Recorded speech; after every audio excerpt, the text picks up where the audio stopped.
There's like 4 things that I need to do before we start. Okay, so we're gonna start on our back. If you have yoga blocks, just have them handy, but I'm not gonna do anything that terribly requires yoga blocks because not everyone has them. So bring yourself onto your back. And we're gonna start today with our feet on the floor. And you're gonna take your feet as wide as the mat and then allow the knees to knock together. Now you can't see my knees, but they're actually not touching. So don't worry if the knees don't actually touch. You don't have to be like powerhouse squeezing them together. Just let them knock in and then bring your hands onto your belly. So back of the arms rest and then lift the back of the head, tuck the chin and then bring the head down. This is just gonna elongate the neck. You might get a bit of a double chin, but that's okay. And then just allow the soles of the feet to come nice and heavy onto the mat. And just notice if there's any parts of the feet that maybe aren't touching the floor. And feel the back of the tailbone, the glutes, just really heavy, sinking into the floor. Notice what parts of the spine are connecting to the mat and what parts of the spine are pulling away from the floor. And just feeling that really heavy quality around the upper back and the shoulders,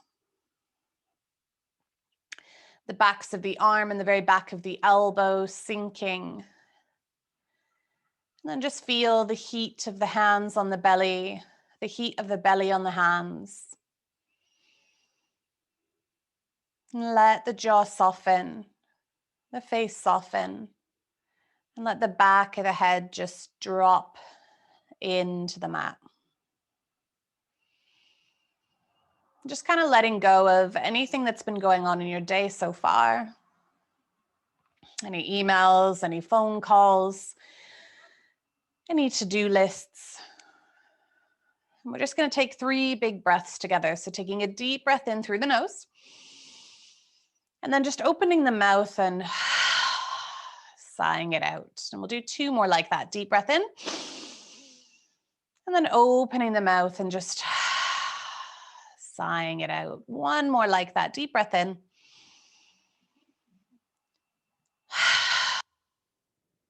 Good. And then sealing the lips. We're going to try to breathe through the rest of the class in and out of the nose. And start to tune your attention towards the hands and the belly. And as you inhale, try to breathe your belly into your hands, feeling the hands gently lift. And as you exhale, feel the belly dropping back down, the hands following with it. Good. And just continue to breathe like this. Now, if you want, I want you to start to use something called Ujjayi breath. This is, some people sometimes call it oceanic breath or Darth Vader breath. And all you're doing here is just slightly constricting the throat. You're actually pressing the larynx. And it's going to create a bit of a like sound. You keep the mouth closed. It's almost like you're trying to fog up a pane of glass that would be directly in front of the mouth or the nose. And if this feels scratchy on the throat, you might be squeezing the throat too tightly. Or if it doesn't feel nice, if you're just like, oh, why is Megan telling me to do this? Then just come back to normal breathing. But Ujjayi breath translates to victorious breath. And it's this lovely way of bringing awareness to our mind, to our breath. And it's invigorating what's called prana. And prana is this energy force, this idea that our breath is our energy, it's our lifeline, it's our life force. I think we can all kind of understand that this is true. And when we use Ujjayi breath, we make this prana, this energy, victorious. So it's quite nice imagery.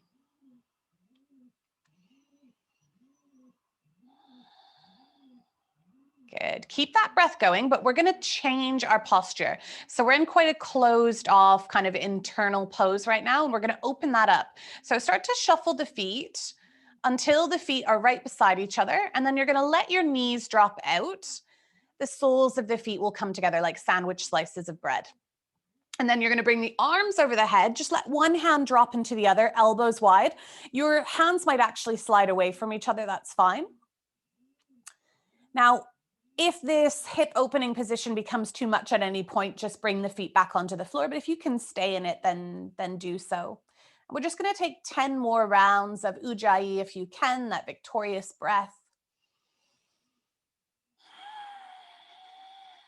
And I want you to focus on trying to expand through the chest, through the ribs, the side ribs, and the belly as you inhale. And as you exhale, feel all the muscles around that thoracic chamber, around the torso, squeezing, compressing, and coming back in. Almost like if you've ever stoked the fire with a bellow, you're doing that with your torso. You're doing that with your thoracic chamber.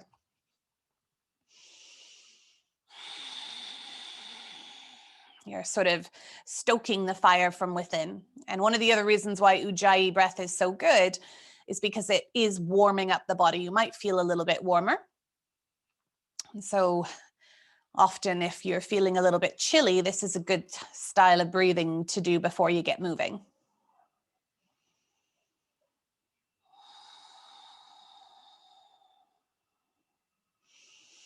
Nice. And then from here, you're going to slowly, you might even need to take your hands underneath your thighs. You're going to bring the knees back up to the sky, feet hip distance apart this time, feet on the mat.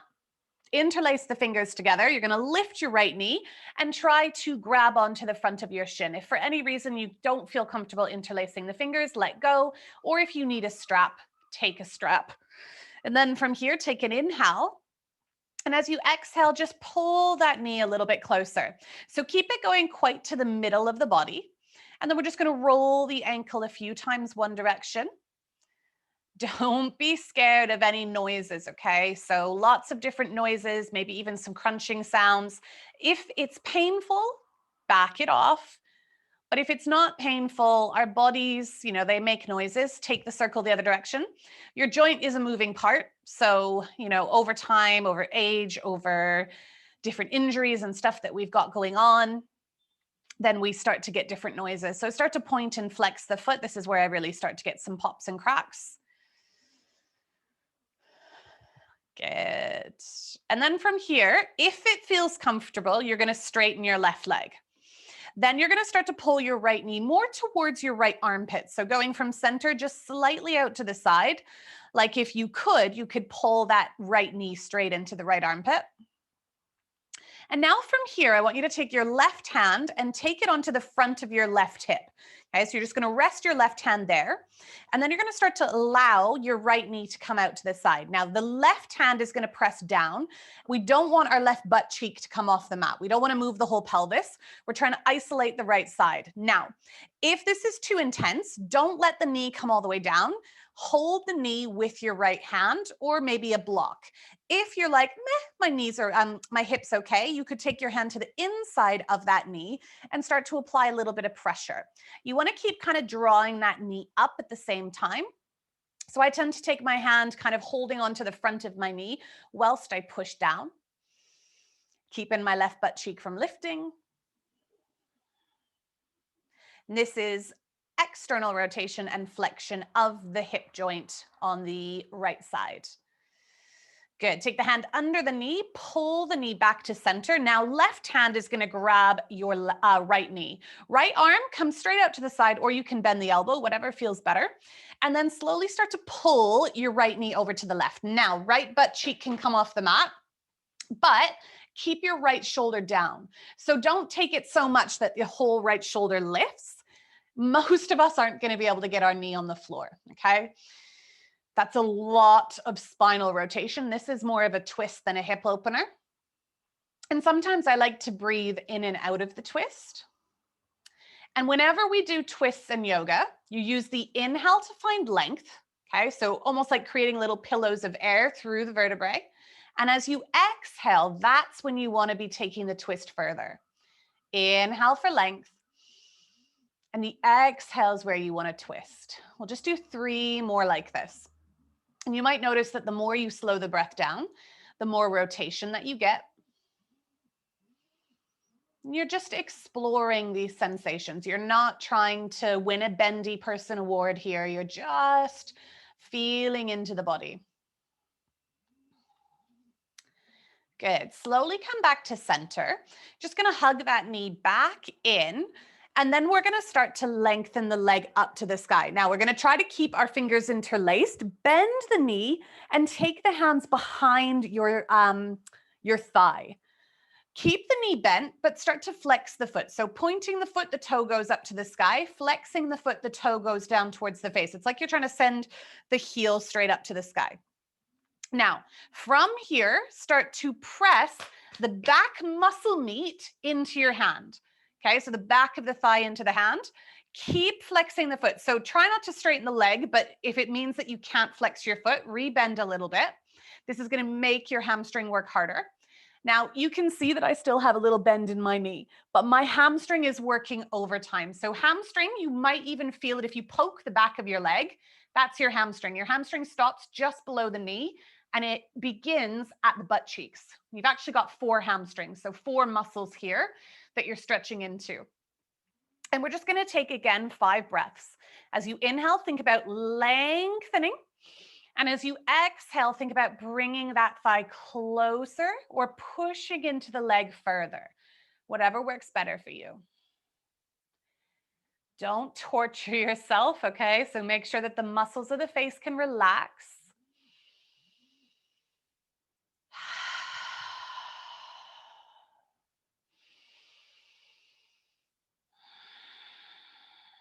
Two more breaths here.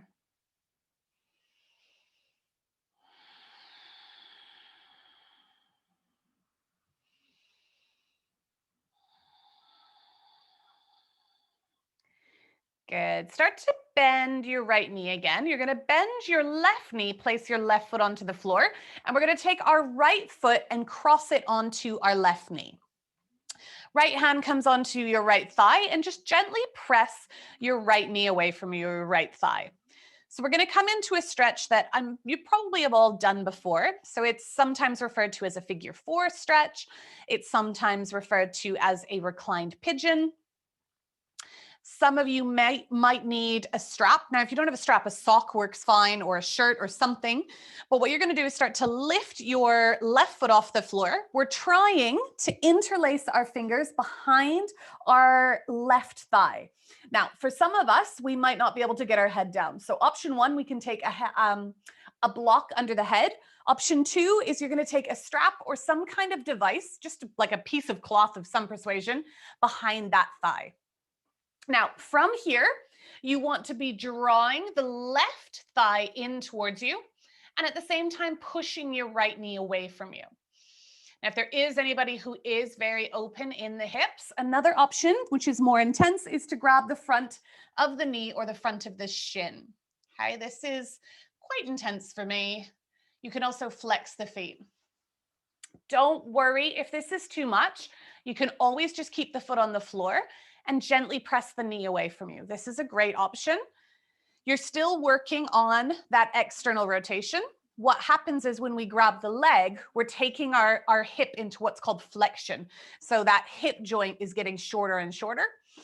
So don't worry if that's too intense, just baby steps.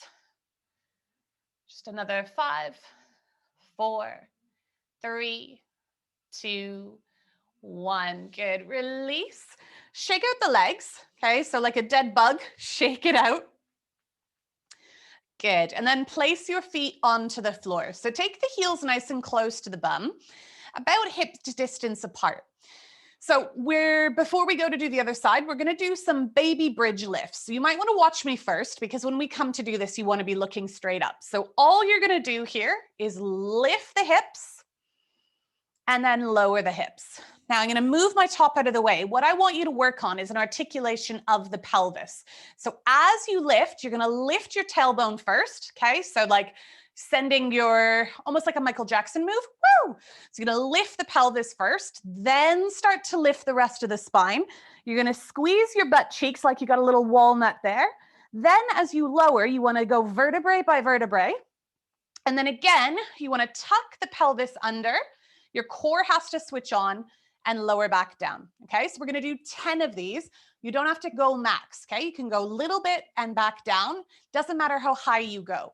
So hands on the floor. If you feel really weak at this, you can grip the sides of your mats. Press the toes down. They're going to want to lift. Start with that little Michael Jackson pelvic tilt. Okay, then start to lift. And then with control, melt the upper back down, the middle back down. You need to lift your tailbone, your booty out of the way to get the lower back to press down, and then release. Good, let's go again. Michael Jackson, Hua. Lift the hips, take them up, then back, lift the butt out of the way, lower back down. Nice, just keep moving. You do not have to go at the same pace as me. You want to be pushing the heels down and switching the butt cheeks on as you lift to the very top. So we're not coming into, if you have done bridge pose before, we're not coming into like a max lift here. It's almost like a little bit of a lazy halfway lift. Just playing around with the tilt of the pelvis. And it's glute max. So the next time that you lift, feel the very back of your butt. This is glute max. That's the muscle that on most people's quite weak. And we're switching on that muscle. We're also strengthening the hamstrings. So in the stretch that we just did with the leg up to the sky, we were lengthening the hamstrings. We focus a lot on that in yoga, but actually it's super duper important to strengthen that muscle as well. Yoga is about balance, so we stretch, but we also strengthen. Let's say we got 2 more of these lifts left. Really working on trying to articulate that spine. It's really great control to have, awareness to have. Nice. And then lower back down and just take a couple windshield wipes. So knees kind of flopping from side to side. And then we're going to check in with that left hip. So seeing how the left leg feels. So interlacing those fingers, grabbing onto the front of your left shin, and then pull that left knee straight into center. So not out to the side yet. And start to roll the ankle a few times one direction. And then take it the other direction. Nice. And then just point and flex, point and flex.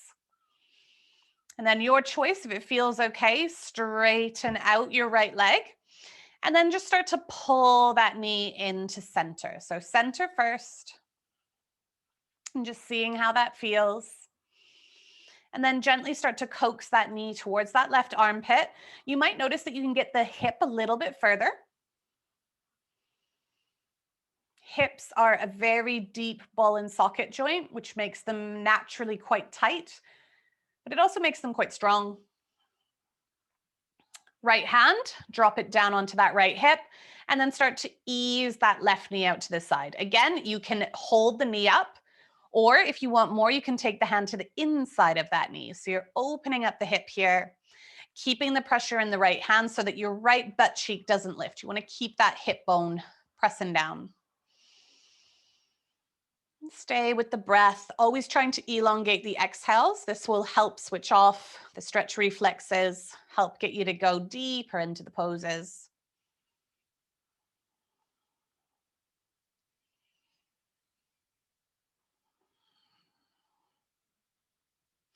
Good. Gently guide that knee back. This time, right hand grabs that knee, left arm out to the side or cactus the arm. And then just gently start to bring that knee over.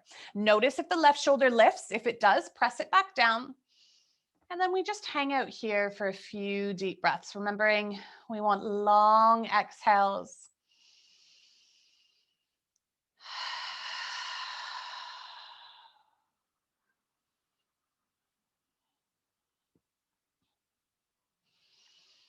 Noticing maybe if this side feels weaker or stronger.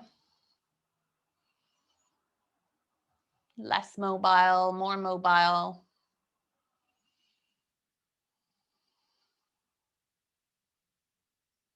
Good. Come all the way back up.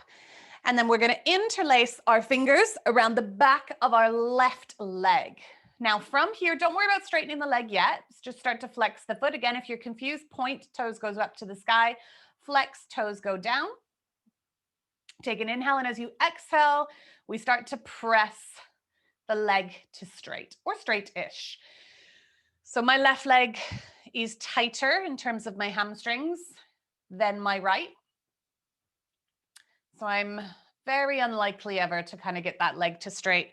Maybe after an hour of practicing in the heat in a hot yoga class, I might have more mobility. But generally, this leg really struggles to get to straight. Now notice if you're really, really straining the face or if you're straining with your breath. If so, relax, shake it out, blow some butterflies, whatever you need to do. This doesn't need to be torture. You're just simply finding some space. And just by flexing that foot, you're forcing the hamstring to work harder.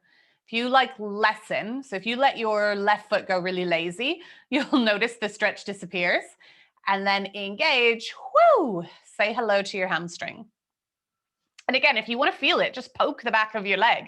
You'll feel that muscle, the tightness there. Good. And then gently just start to re-bend that knee. You're going to take right foot onto the floor, left foot crosses. And before we do anything, let's just gently push our left knee out. Okay, so we're coming into, this is also sometimes referred to as thread the needle. Lots of names for this pose. So again, options here for you. You can interlace. You can place the back of your head on a block. If you feel comfortable laying down, go for it. If you're really arcing, so if it feels like almost the top of the head's on the mat, you might benefit from placing something under the head or using a strap device. Okay? It doesn't have to be a specific strap. A sock is really great here. If you're very flexible, you grab a hold of that shin or that knee and then bring the head back down. Now, if you feel anything funny in your left knee, flex your foot as a starter. See if that releases the funny feeling. If it doesn't, let the knee come closer in towards you, or maybe let the foot come down. Again, the option to keep your hand on that knee, just pressing the knee away from you, is totally fine. You'll still get a stretch. Like I can still feel that in my hip. So just taking a couple more deep breaths here.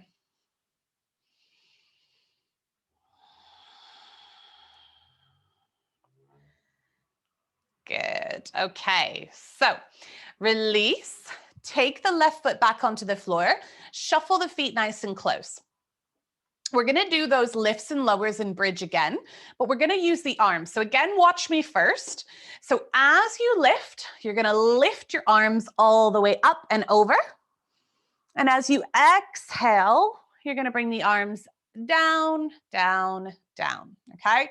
So we're going to let's do 10 of these. Keep pressing through the feet. When you're ready, tilt like Michael Jackson, sending the pelvis forwards. As the butt lifts, the arms lift, bringing them over the head. And then start to lower down. So arms are moving faster than the hips because arms have a longer journey. Just move at your own pace. Inhale is upward lifting. Exhale is downward motion. So you're training your booty here.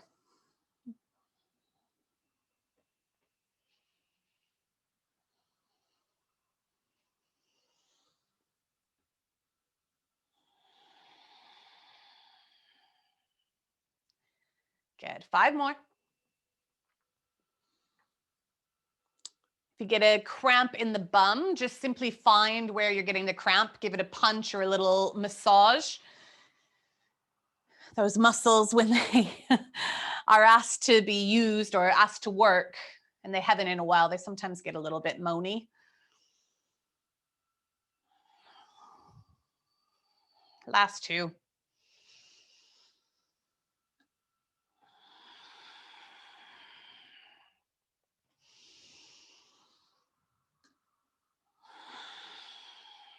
Good. And when you lower down, just take a knee in each hand And just gently rock yourself from side to side here, giving that lower back, that lumbar spine a little massage.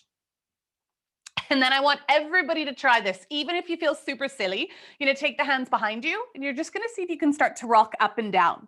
Now, the more that you curl your spine, the easier this is going to be. Now, if you just feel like you're doing this, I just want you to rock this much. Okay, you don't have to be thinking about going anywhere.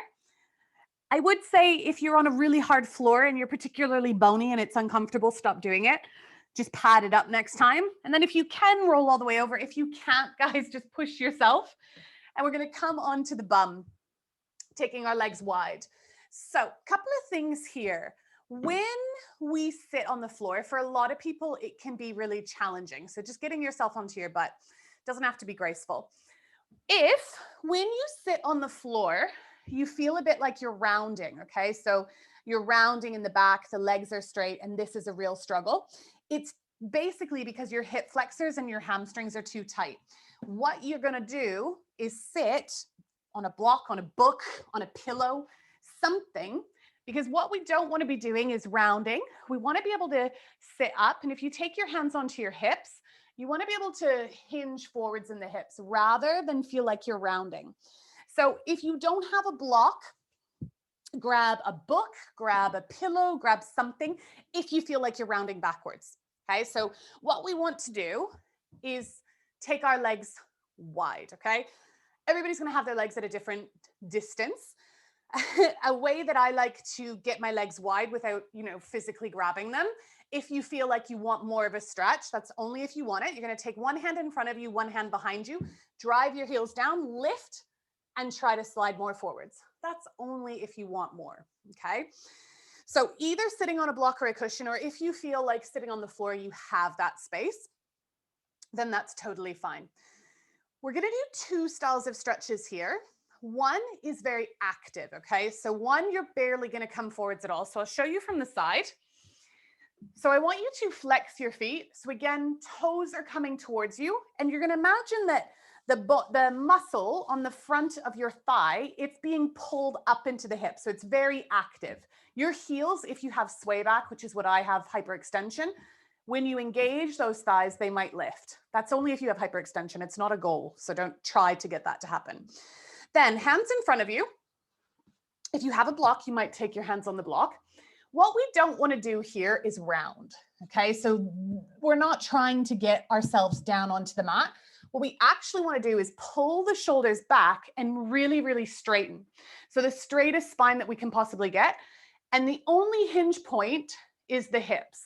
Okay, so this is where ego gets in the way. All the time when I teach classes, I say, okay, keep the spine straight. Now start to come forwards. And people go, okay. And then they just do beep and like bend their whole upper back. There is no stretch happening here. All I'm doing is exacerbating, this posture that we're trying to eliminate.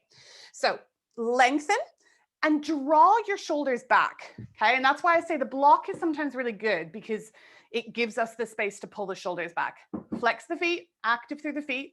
Inhale, find length, and then squeeze the hips and see if you can come a little bit further forwards. And you will start to feel this in the hamstrings if you've got this all active. Inhale, find length. Exhale, just squeezing the hips. It's like you've got an angle in your hip that you're trying to shorten. And the only way to do this is by squeezing those hips. Okay? Now close your eyes. Stop looking at the screen. Just listen. Inhale, grow the crown of the head up to the sky. As you exhale, squeeze the hips. Good. 5 like that. Big inhale.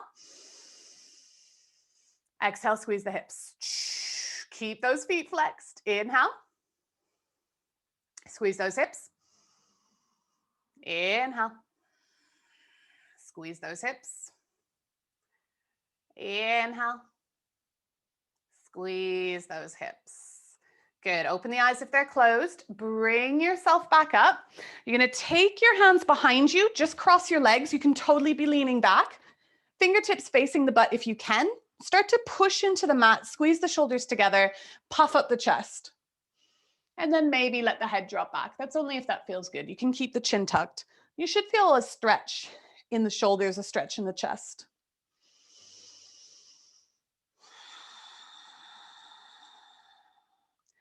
Good. Bend, and you're going to bring yourself straight back into that position. So legs wide. Maybe you're still sitting on your block. Now from here, you're going to let the feet go floppy. So doesn't matter about the feet now. Let them go floppy. Maybe even give the muscles a little shake so that they're not engaging. And now you're going to totally round. So rounding, you might be up here. This might be rounding. This might be as far as you can go. You might be able to come really low. If you have a block and you can rest your head on the block, go for it.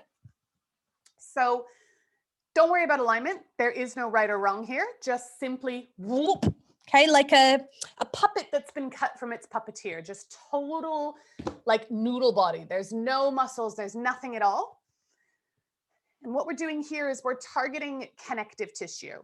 Okay, so you've got muscles. These are highly vasculated. And what I mean by this is loads of blood flow. They heal easily. They adapt easily. Okay, if you were to do 50 squats a day, in no time your thighs and your butt would start to get bigger and they would change their shape.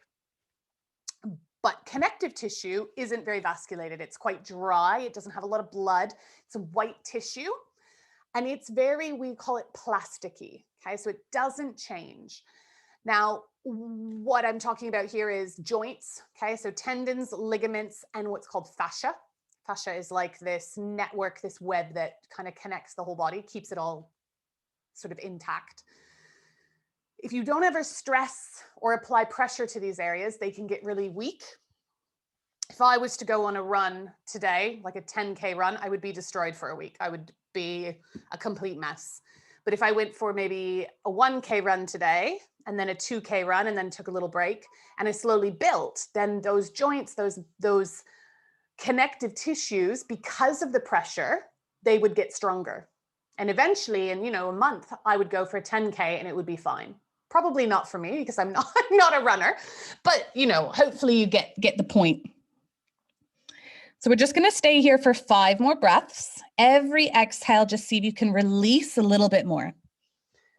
Trying to become the heaviest person. Like your head is a bowling ball.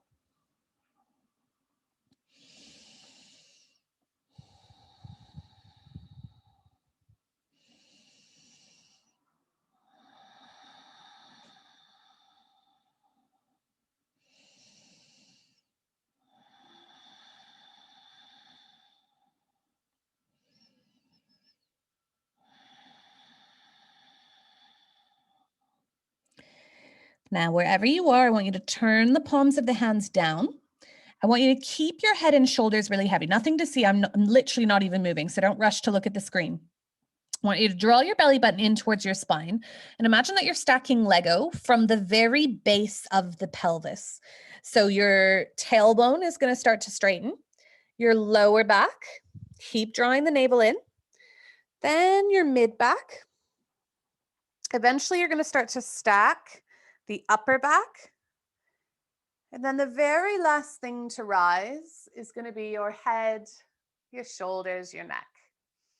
And that slow stacking should feel sometimes really weird or sometimes really interesting, but it should start to feel really nice because you can feel this control in all the different parts of the body.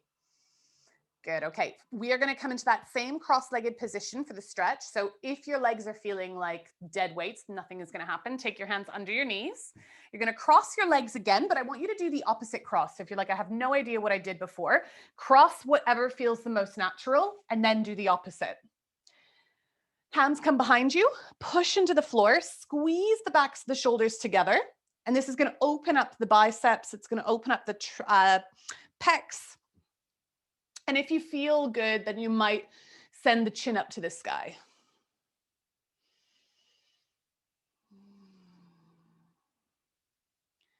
Good. Keeping the legs crossed, push yourself up, and you're just going to fold over your crossed legs. You might look like so. You might be able to come further. You might not even be able to send the weight forwards. You might be somewhere like this. That's totally fine. And just taking a couple breaths here.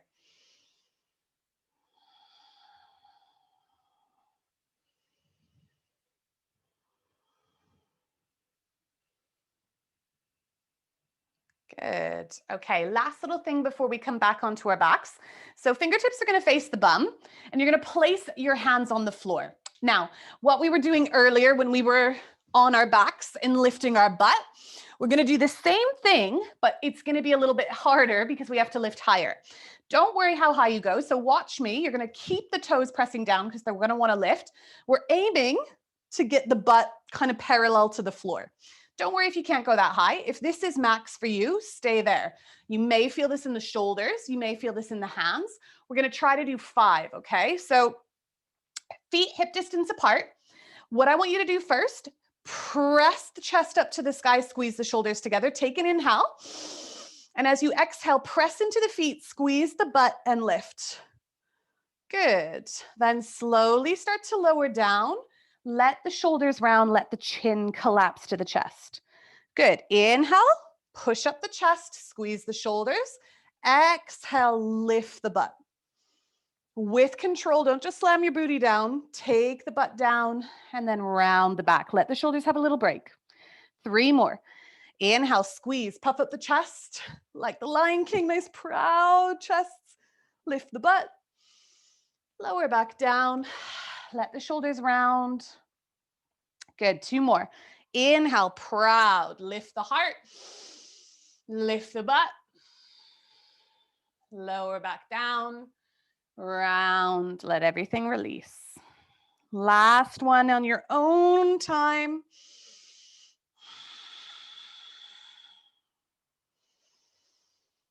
Good. And this time when you come down, I want you to wrap your arms around your knees and just curl the head down. Maybe just slowly swaying the head from side to side. Just stretching into the neck. Good. And then lifting up the head. We're going to come onto our back, but we're going to use our core to get there. So shuffle your butt so that you're about halfway up your mat. Feet onto the floor. Your feet are going to want to lift. So I want you to really press the feet down. Bring your arms forwards. Suck your belly button in and round your back. Good. Okay. And we're going to try to lower for the count of 10. 9, 8. Keep those feet down. 7. Make sure you're breathing. 6, 5, 4, 3, 2, 1. Bring the arms over the head, point the toes, take a nice big stretch. Lengthening out the whole body. Good. And then bend the elbows into what we call cactus. So both of the palms facing up. Lift the feet off the floor and just drop the knees over to the right. Now your left shoulder might lift. That's okay.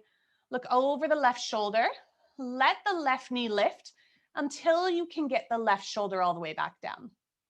With the left shoulder down, then maybe start to work on bringing that left knee onto the right. It might not happen. Again, you can use blocks here. So you can take the block or the book or the pillow underneath the right knee if that twist feels too intense.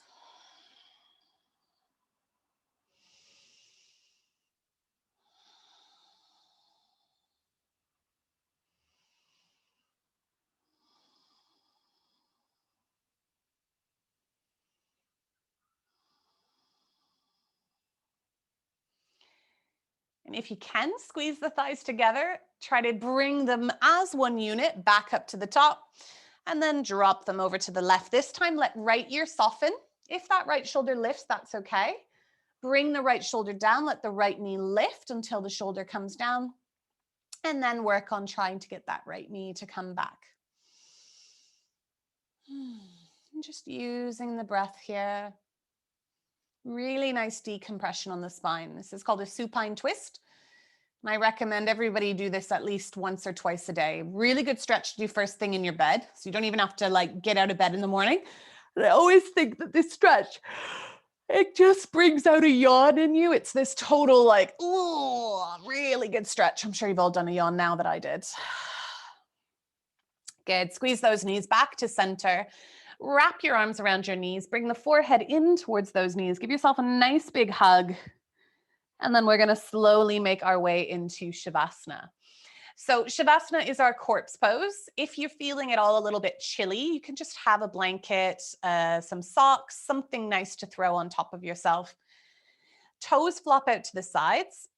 If for any reason this feels uncomfortable on the lower back, all you need to do is bend the knees and place the feet onto the floor. Palms of the hands face up, arms really nice and heavy, back of the head heavy. And then we work on stilling the physical. Okay, so avoiding the urge to shuffle, to scratch, to itch. And eventually one day, perhaps the mental, the emotional will also still.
And keep the body still, but start to deepen your inhale and deepen your exhale, lengthening out the breath.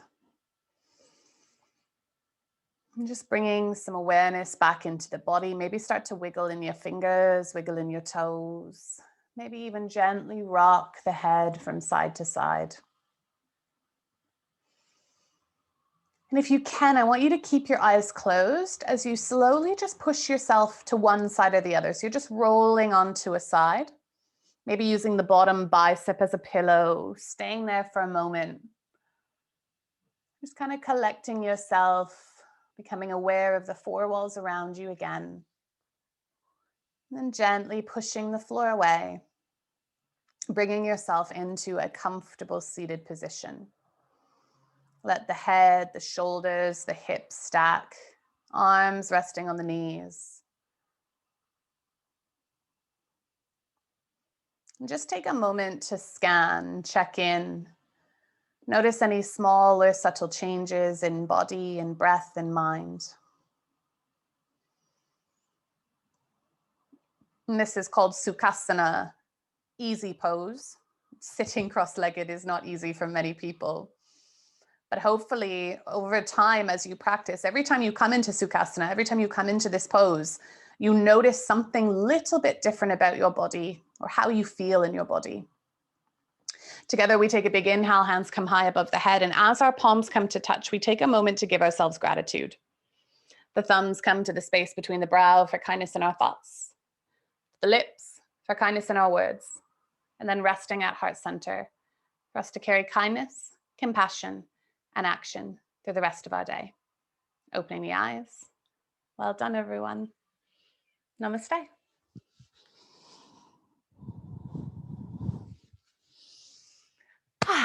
Well done, guys. So we did a lot of hips and hamstrings today. So hopefully the lower extremities will feel good. That's the point. Let me know if you got any questions, and hopefully also